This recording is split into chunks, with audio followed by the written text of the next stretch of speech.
একটা মানুষের এরকম রোজ খাওয়া উচিত কিনা জানি না, কিন্তু একজন খেলোয়াড়, একজন স্পোর্টসম্যানের এরকম রোজ খাবার দরকার আছে একজন স্পোর্টসম্যানের। So this is our sportsman of today, Sprinter Thomas Chakraborty, Sprinter Thomas.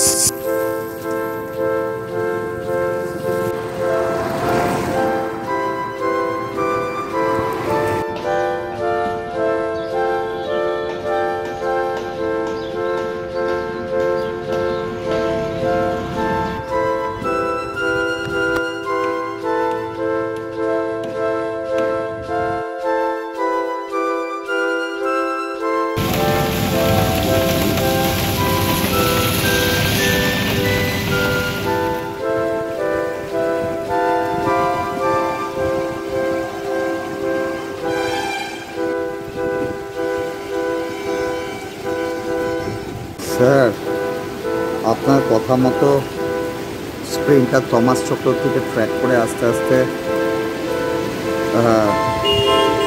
এই রেস্টুরেন্টের ভেতরেই বসে আছে, এই যে নতুন রেস্টুরেন্টটা, এর ভেতরেই বসে আছে Thomas Chakraborty.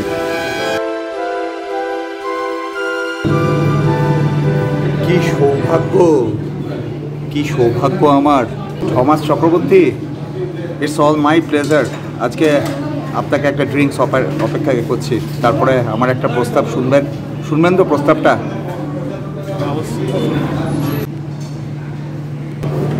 Mister Thomas Chakraborty, pleasure is all mine. আপনি একটু পেয়েছি, আপনি আর অর্ডার দেবেন না, বুঝলেন?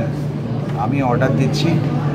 Rare kind of drinks are available here. খুব সুন্দর সফিস্টিকেটেড রেস্টুরেন্ট নতুন হয়েছে। আপনি এমন গর্ব, এরকম রেস্টুরেন্টও আমাদের শহরে গর্ব। আমি প্রপোজালটাকে আপনাকে একটু বাদে দিচ্ছি। সো মিস্টার থমাস চক্রবর্তী, আজকে আমাদের সৌভাগ্য যে ওয়েদারটাও বেশ ভালো, একটা স্যালাড আর এটা হচ্ছে মকটেল আপনার জন্য। কোনো আপত্তি নেই তো? তাহলে আমরা শুরু করতে পারি। প্রস্তাবটা এমন কিছু নয়, আপনি যেহেতু আমাদের শহরের গর্ব, আমাদের শহরের গর্ব, তাহলে এই সময় আমাদের ক্লাব, জানেন তো, আমাদের ক্লাবের সবচেয়ে রিচ ফ্যামিলির ছেলেমেয়েরা আমাদের ক্লাবে শেখে। হ্যাঁ, আমাদের ক্লাব থেকে একটা পাবলিসিটি ক্যাম্পেইন আমরা করছি। আমাদের ক্লাবের ব্র্যান্ড অ্যাম্বাসেডার হিসেবে আপনাকে চাই। আমাদের এই পুরো আমাদের শহর এবং 10টা শহর মিলিয়ে আমাদের ক্লাব সবচেয়ে বড় লোকদের ক্লাব। আমাদের ক্লাবের আপনি মেম্বার ছিলেন না, দ্যাটস অ্যানাদার ইস্যু, কিন্তু এখন আপনি হ্যাপেনিং। হ্যাঁ, হ্যাপেনিং। এবং যখন আপনি হ্যাপেনিং তখন আপনি সেলেবেল, তখন আপনাকে ছাড়া আমরা কোনো ভালো ব্র্যান্ড অ্যাম্বাসেডার পাচ্ছি না। সো প্লিজ আমাদের এই গ্রিন স্যালাডটা আপনি খান এবং আমাদের ক্লাবের ব্র্যান্ড অ্যাম্বাসেডার হয়ে যান। We are going to pay you a huge amount of money. না করবেন না। সব জায়গায় তো আইডিয়ালিজম দেখাবেন না, আদর্শ দেখাবেন না। We are going to give you a huge amount of মানি।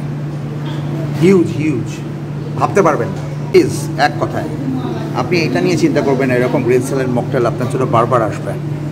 আপনি এই বৃষ্টির সুন্দর সময়ে এক কথায় জানান হ্যাঁ কি না। We are going to pay you huge amount of money.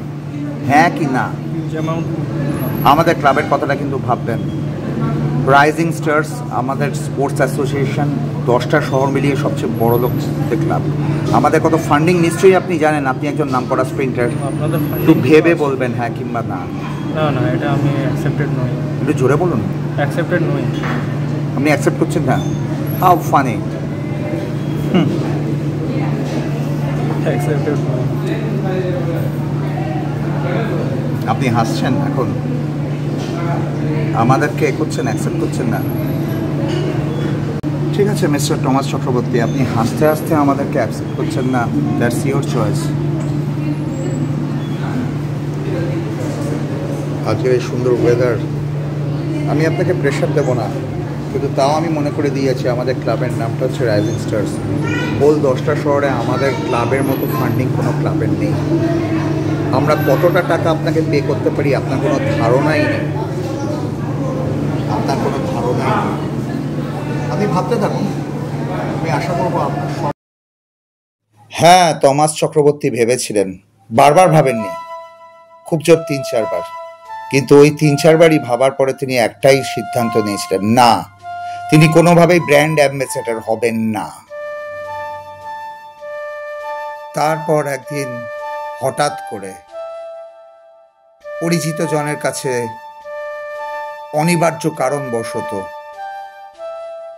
Sprinter Thomas মানে থমাস চক্রবর্তী নিখোঁজ হয়ে গেলেন। তারপর দীর্ঘদিন ধরে তার খোঁজ চলছে, তার কোনো খোঁজ পাওয়া যায়নি। মিসিং পার্সন স্কোয়ার তাকে খুঁজে বেড়াচ্ছে, কিন্তু খোঁজ পাওয়া যায়নি। তিনি কেন নিখোঁজ হয়ে গেলেন, থমাস চক্রবর্তী কেন নিখোঁজ